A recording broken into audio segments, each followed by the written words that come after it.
Bonjour tout le monde.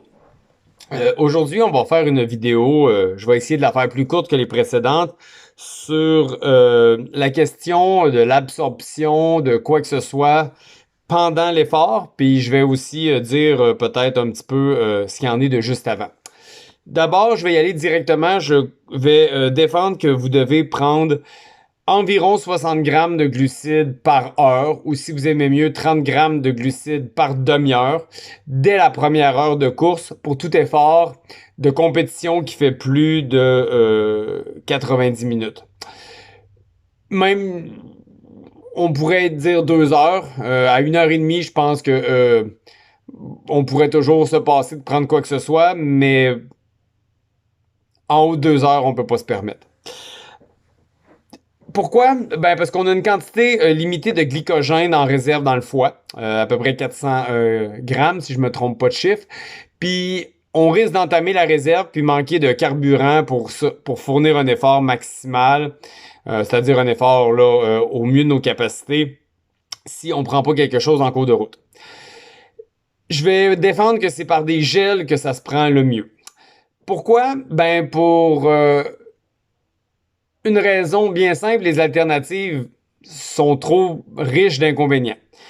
Si vous étiez avec un estomac bien solide, capable de prendre du Gatorade, puis là, je fais pas de pub pour Gatorade, là, ça pourrait être n'importe quelle autre marque. Si vous étiez capable de prendre une boisson remplie d'électrolytes comme ça, une boisson sportive en quelque sorte, là. Je veux pas dire boisson énergisante parce que ça, c'est des Red Bull et autres cochonneries de genre. Mais si vous preniez quelque chose qui contient essentiellement du sucre et des électrolytes, ça serait bien, mais il y a un problème. Vous pourriez pas le traîner pendant la course, puis vous voulez pas traîner quelque chose de lourd et comme encombrant pendant la course parce que ça joue sur votre capacité de faire un bon mouvement. Puis l'autre affaire, c'est que vous pouvez pas avoir ce que vous voulez au ravitaillement. Si vous étiez un coureur d'élite, vous pourriez avoir une bouteille avec votre mélange préfet, mais c'est pas notre cas. Donc, vous êtes obligé de vous rabattre sur ce que l'organisation a donne. Est-ce que l'organisation va avoir comme commanditaire ou comme produit acheté quelque chose de marque Gatorade, Powerade, Spark? Là, depuis quelques années, on a le jus de Noun. N-U-N-N, là, c'est tellement drôle pour les francophones. Nun juice, nun juice. Tu veux pas essayer quelque chose que t'as pas essayé en entraînement auparavant, donc tu ne veux pas te rabattre sur la marque ou le produit avec la saveur que la compétition va te donner la journée de la course. Donc, ça veut dire que à cause de ça, on est obligé d'enlever les options genre Gatorade. Il y a aussi des options du style jujube, mais si vous faites le calcul là, de la quantité de jujube que ça prend pour avoir environ 60 grammes de glucides par heure, ou si vous aimez mieux 30 grammes de glucides par demi-heure, ou si vous aimez mieux 1 gramme par minute, vous allez vous rendre compte que vous allez bouffer des jujubes sans arrêt. C'est presque impossible. Donc, ce qui reste de plus pratique et convivial, c'est vraiment de prendre des gels. On va aussi régler tout de suite la question de la compagnie avec laquelle vous allez faire affaire pour prendre ça. Moi, je vais vous défendre la marque GU. G-U. C'est pas la meilleure compagnie en termes de qualité de produit. C'est même un petit peu chimique, là, ça se veut toujours pas si pire, mais c'est quand même pas idéal. Mais je trouve que c'est la compagnie préférable pour une raison bien simple. Ou si vous aimez mieux, deux raisons bien simples. Un, la panoplie de saveurs. Puis qui a déjà essayé des saveurs qui sont vraiment pâteuses comme de la pâte à dents?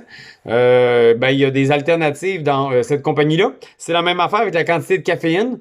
Il y a du 0, 20, 40 et 60 mg de caféine par gel, donc vous pouvez choisir selon ça aussi, ce qui n'est pas le cas de toutes les marques. L'autre affaire, c'est qu'il y en a partout. Donc si vous êtes mal pris parce que vous les oubliez, vous en échappez un, vous en perdez un en faisant vos bagages, en vous préparant pour la course, ou simplement parce que vous n'êtes pas dans votre ville puis vous avez besoin de vous en procurer, ben toutes les boutiques de sport ont à peu près cette marque-là en stock. Ce qui n'est pas le cas des autres marques. Je sais qu'en ce moment, la marque qui travaille fort pour faire sa niche, c'est Mortine. Puis je dis pas que c'est pas un bon produit, c'est ça que le marketing de la compagnie prétend, que c'est le meilleur sur le marché. Que ce soit vrai ou que ce soit pas vrai, le produit est plus cher, il est plus volumineux, il est donc plus dur à transporter pendant qu'on court, puis il est pas partout disponible. Donc, je trouve que c'est plus risqué à cause de ça.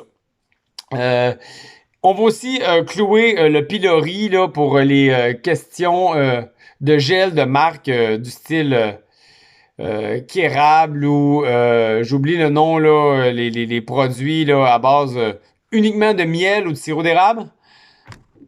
C'est des glucides simples. Ce que vous voulez, c'est pas quelque chose que vous allez être obligé de prendre aux 15 minutes. Si vous prenez un produit qui contient, dans le fond, juste du sirop d'érable, là, à ce compte-là, hein, on reste en campagne, on pourrait bien s'en trouver dans le coin de chez nous. Le problème, c'est que vous allez devoir en prendre aux 15 minutes. Sinon, ça fait comme un enfant à qui vous donnez du sucre, il y a son pic d'énergie, puis il y a un crash, c'est des processus d'insuline ici qui sont à l'œuvre. Ben, pour éviter le crash, vous devez en reprendre tout le temps, tout le temps. Vous ne pouvez même pas faire une demi-heure sur votre gel, vous devez faire maximum 15 minutes. C'est vraiment beaucoup de sucre, là. Ça fait que, à cause de ça, il faut un produit qui contient des glucides complexes, qui prennent plus de temps et qui s'étalent davantage dans le temps. Ben ça implique de la maltodextrine. J'aimerais vous dire que vous pouvez faire des gels maison, mais l'affaire, c'est que la quantité de riz que ça va vous demander de mettre dans votre gel va faire en sorte que vous allez en avoir une orgie à transporter, vous ne saurez pas comment l'entreposer. Pour avoir assez de grammes de glucides avec un produit maison, j'ai essayé là, avec des dattes, avec du miel, avec du sucre, avec du sirop d'agave, j'ai essayé plein d'affaires. Il n'y a rien à faire, il faut de la maltodextrine. C'est pour ça que les compagnies qui font des gels efficaces mettent comme principale source de glucides complexes de la maltodextrine. Vous en achetez chez vous puis en faire avec, là, ça marcherait, là, mais c'est à peu près la seule option pour se faire de quoi soi-même. Sinon, ben, faut en acheter sur le commerce. Si vous prenez des gels, vous devez prendre de l'eau. L'avantage de ce qu'on disait tantôt des Gatorade ou autres marques du genre, c'est que le ratio sucre-eau est déjà fait. Mais là, comme on a éliminé cette option-là, il faut que vous preniez de l'eau pour assurer un certain ratio sucre-eau. En fait, ce qu'il faut, c'est surtout s'assurer que vous n'augmentez pas trop la concentration de sucre dans le sang. Vous comprenez l'idée? Si vous suez, vous évacuez de l'eau. Si vous rentrez du sucre, vous augmentez le taux de sucre dans le sang. Il y a moins d'eau, il y a plus de sucre.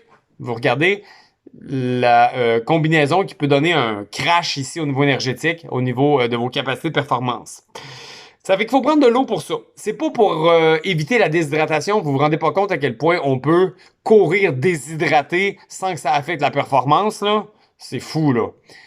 Mais pour assimiler puis éviter le crash au niveau du sucre, ben, il faut prendre de l'eau. Moi, ma suggestion, c'est toujours de prendre au point d'eau, quand il y en a à peu près aux 2 à 4 km, là, mettons 3 km pour faire une moyenne, de prendre autant que ce que vous êtes capable de prendre dans un verre sans arrêter de courir. Ça va éviter les risques d'hypernatrémie, là, où ce que vous avez trop d'eau dans le corps, puis pas assez de sodium par unité d'eau, puis vous êtes comme en train de mourir. Là. C'est des risques, vous avez peut-être entendu parler de ça. Si vous prenez un verre d'eau à toutes les 15-20 minutes, 12 à 20 minutes, puis que vous prenez en fait ce que vous avez la capacité de prendre dans un mini gobelet en renversant un peu partout en même temps, c'est correct. C'est correct. C'est sûr, si vous êtes une petite fille de 4 pieds 11 qui a tendance à boire 3 gouttes d'eau par jour, puis qui court pas vite, ben là, c'est sûr que vous allez avoir le temps de prendre un grand verre sans rien renverser, puis comme vous avez moins de masse corporelle, vous allez augmenter la quantité d'eau. Là, il y a un risque, mais là, je pense qu'on parle de cas rares. Là, on va pas paniquer. Donc, vous devez prendre de l'eau. Et là, j'insiste, si vous prenez des gels, parce que c'est la meilleure option, faut que vous le fassiez dès le départ de la course. Pas quand vous commencez à être en panne énergétique, faut que vous le fassiez pour éviter de tomber justement dans la dette énergétique. Donc, ça veut dire dès le départ. Dès les premières demi-heures. En fait, c'est ça que ça veut dire. Cela dit, moi, je respecte même pas ce que je vous dis là. Je prends moins de 60 grammes de glucides par heure, moins de 30 grammes par demi-heure, parce que je suis dans un mode d'entraînement où ce que je suis tout le temps à jeun. En fait, je m'entraîne depuis 3 ans pour donner un ordre de grandeur. Ben, je fais du triathlon, puis nage, vélo, cours, j'enchaîne l'un en arrière de l'autre, souvent dans des durées de 4-5 heures d'entraînement, sans rien prendre. Je prends pas d'eau, je prends pas de gel, je prends pas de sucre, je prends rien. Puis regardez, je suis pas mort, puis je vais même pas cracher. Mais là, on parle pas ici de la même affaire, on parle d'une compétition. Donc, si vous activez la fournaise à plein régime puis que vous voulez performer, vous devez rentrer des sucres pour l'alimenter, la fournaise. Donc, je ne prendrai pas le risque de faire un marathon sans rentrer la quantité de glucides souhaitée. Je vais en prendre probablement moins puisque mon organisme est habitué de fonctionner sur les lipides. C'est ça que ça veut dire. Je suis quasiment dans un mode de jeûne intermittent, là. Pour ceux qui connaissent l'affaire, ben ça veut dire que je suis plus économique sur mon sucre parce que j'utilise davantage une autre source, les gras. Mais malgré ça, en course à pied, dans une compétition, je vais quand même pas prendre de risques. Je me limiterai pas juste à mes réserves, je prendrai du sucre en supplément. On va aussi régler la question du régime dissocié scandinave. Il y en a qui connaissent. C'est la vieille époque, là. C'est le truc des années 70-80 où on, pendant une semaine de temps, mangeait à peu près juste des protéines pour se mettre en dette de sucre pour ensuite de ça manger juste des sucres dans les... des fois, on disait 6 jours, des fois, on disait 5 jours, des fois, on disait 3 jours avant la course. Moi, j'y crois pas pantoute. D'une part, parce qu'il y a une quantité maximale de glycogène qu'on peut avoir dans le foie. Donc, l'excédent, il s'évacue dans votre corps ou il s'accumule en gras, ce qui est pas winner.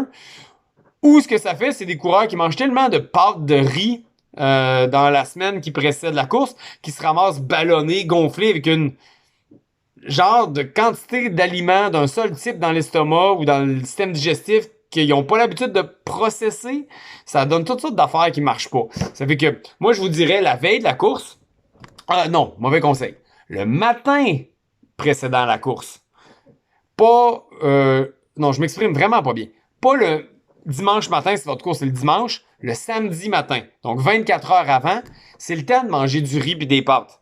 Au moins le midi, parce que le repas de la veille, là, il est un peu trop tard pour que ça ait le temps de s'emmagasiner puis vraiment se servir de substrat énergétique pour le lendemain. Donc c'est vraiment le matin puis le midi, 24 à 12 heures avant, que ça vaut la peine d'aller juste s'assurer que notre stock de glycogène est dans le foie maximal puis qu'on a au moins nos réserves naturelles. Le reste, on va le prendre pendant l'effort. Ça va éviter de frapper le mur. Que dire d'autre? Qu'il y a certains autres trucs que vous pouvez prendre pour vous aider à l'effort. Je vais pas faire la liste de tout ce que je crois qui marche pas ou qui me paraît un peu suspect. Là, le glycérol, le bicarbonate de soude, il y a des affaires, le BCAA qu'on trouve dans les poudres de protéines. Bon, il y a toutes sortes d'affaires qu'on pourrait dire là-dessus, mais je vais me limiter à essentiellement deux choses. Ce qui est moins à la mode qu'il y a 5 ans, c'est-à-dire le jus de betterave ou le jus de céleri. La posologie est assez simple. Là. C'est du jus de betterave, c'est 500 millilitres la veille, avec de préférence une tasse de jus d'orange pour avoir des vitamines C qui permettent de mieux absorber. Puis la moitié de ça à peu près le lendemain matin, donc un genre de 250 millilitres de jus de betterave avec 125 millilitres de jus d'orange le matin.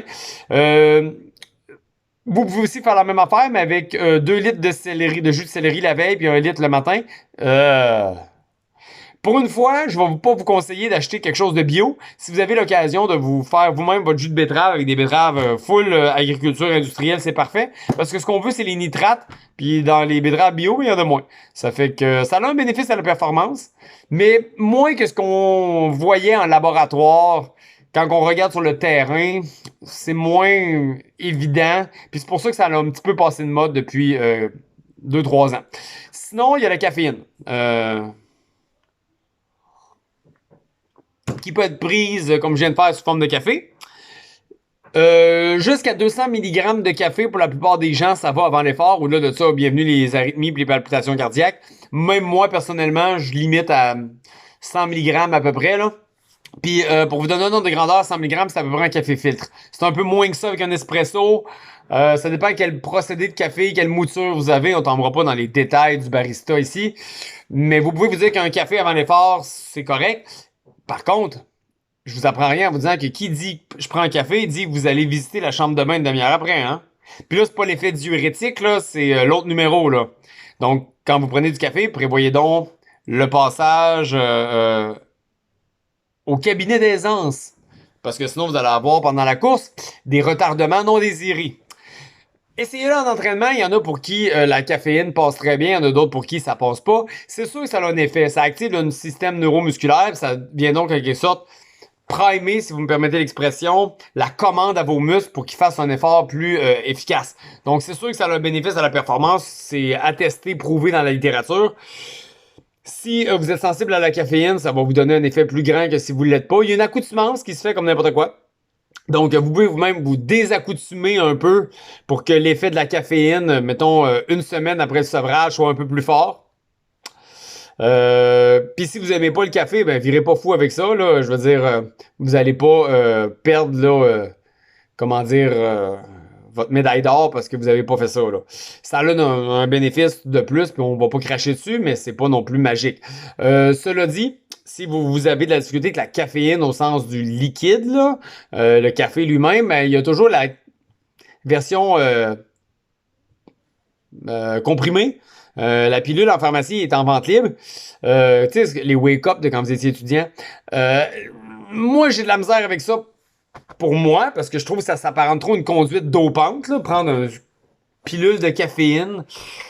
Mais bon, je vais pas vous moraliser si vous dites que c'est ça que vous avez choisi. La vérité, c'est que t'as pas les désagréments avec les allers-retours aux toilettes puis l'aspect diurétique de du café. Au sens café, au sens breuvage, là. C'est sûr que la pilule de caféine est la meilleure option, mais écoutez, il faut être à l'aise avec ça. Puis dans tous les cas, il faut l'essayer en entraînement de toute façon.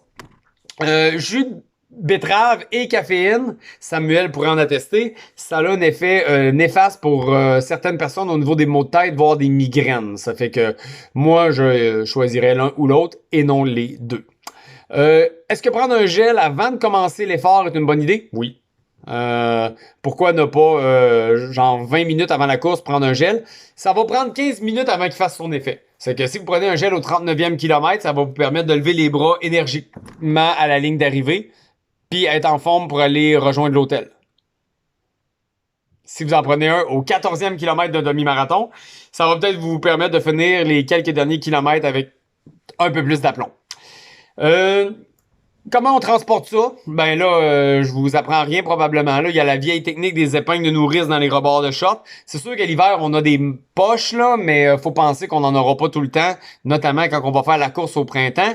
Donc, il faut trouver système D, là. Je pense que c'est encore les poches intérieures de short avec les épingles de nourrice qui fonctionnent le mieux. On veut éviter d'avoir quelque chose qui nous alourdit, tu sais, une sacoche, une courroie autour de la taille, tu sais. Est-ce que j'ai déjà couru un marathon avec ma ceinture de triathlon dans lequel je peux mettre les gels? Oui, mais j'aime pas ça. Je trouve que ça joue sur le mouvement, ça restreint un peu la biomécanique, là. C'est que j'ai une casquette avec laquelle je peux mettre des gels autour. C'est bien pratique, ça a l'air fou, mais ça marche. La plupart du temps, je fais comme tout le monde, je les mets dans mes shorts. L'idée, c'est d'essayer d'en placer quoi? 4 ou 5 pour la plupart des gens, là. Ça dépend de combien de temps ça vous prend faire votre course. Est-ce que vous devez vraiment prendre 60 grammes de glucides par heure? Virez pas fou si c'est 50, puis capotez pas si vous en prenez 70 non plus. Je veux dire, je pense pas que ce soit si exact que ça, parce qu'il faudrait voir à quelle vitesse vous brûlez votre sucre. C'est quoi votre utilisation du gras versus du sucre pendant l'effort. Il faudrait regarder votre taille, votre poids, puis votre vitesse de course. Plus vous allez vite, plus vous brûlez de carburant. Donc, tout ça, là, ferait en sorte que pour un, ça serait 45, pour l'autre, 75. Tu sais, 60 grammes, ça veut dire 2 gels par heure, 1 par demi-heure à peu près. Ça vous donne un ordre de grandeur qui me semble réaliste et raisonnable. Sinon, je pense qu'on a fait le tour. Je pense pas qu'il y ait quoi que ce soit d'autre là qui vraiment donne un bénéfice majeur, mais négliger les gels, ça serait une erreur. Puis là, en ce moment, vous avez des longues sorties à faire. Je pense pas que c'est dans les sorties à basse allure qu'il faut le pratiquer, parce que c'est pas ça que vous allez vivre pendant la course. C'est dans les sorties à plus haute intensité qui vont justement gruger dans vos réserves, celles qui vont aller chercher un genre de 2 heures. Donc, tous les tempos là, de 24 km et plus qui sont à allure marathon ou proche de ça, ben c'est le temps de tester des affaires. Vraiment, vraiment, puis pas à la dernière minute de le faire d'avance pour être capable de s'ajuster. Puis comme d'autres choses, ça s'entraîne. Il y en a pour qui l'estomac, quand que l'effort est bon, tolèrent quand même d'avoir de quoi qui ballotte dedans, de l'eau et du sucre. Il y en a d'autres, l'estomac tolère pas bien. Vous comprenez que l'estomac est au repos ou en semi-dormance pendant l'effort parce que le sang va vers les muscles qui en ont le plus besoin, c'est-à-dire les muscles squelettiques, les cuisses notamment. Donc, ça veut dire que votre estomac est un peu comme... C'est du slow motion. Il y en a pour qui avoir de quoi dedans dans ce temps-là, ça passe bien, puis il y en a d'autres, ça passe pas bien. Dans tous les cas, ça s'entraîne et ça se développe, cette capacité de tolérer de quoi dans l'estomac, ça marche pour tout le monde. Mais faut se pratiquer en entraînement, puis il faut s'y exercer.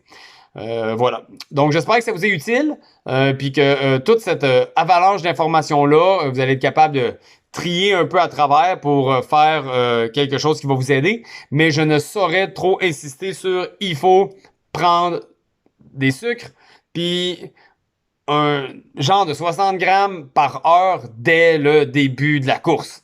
Ça, c'est vraiment, vraiment là, essentiel. Sans ça, venez pas vous plaindre si vous avez frappé le mur à la fin de votre marathon.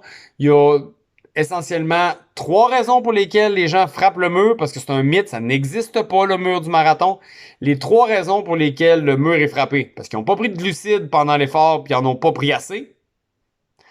Parce qu'ils ont mal géré l'effort, parce qu'ils ont surestimé leur capacité, puis ils ont mal dosé, surtout au début de la course, la vitesse. Puis parce qu'il manquait d'entraînement, puis ils n'ont pas fait le volume d'entraînement requis pour respecter la distance du marathon. Mais ça, c'est une autre histoire. Mais dans tous les cas, sur ces 3 éléments-là qui contribuent à faire frapper le mur à certains coureurs, il y en a au moins un qu'à partir de maintenant, vous pouvez commencer à éviter, c'est-à-dire la panne énergétique, en n'ayant pas pris assez de sucre, en ayant manqué de glycogène durant l'effort. Donc voilà pour ça. Bonne course!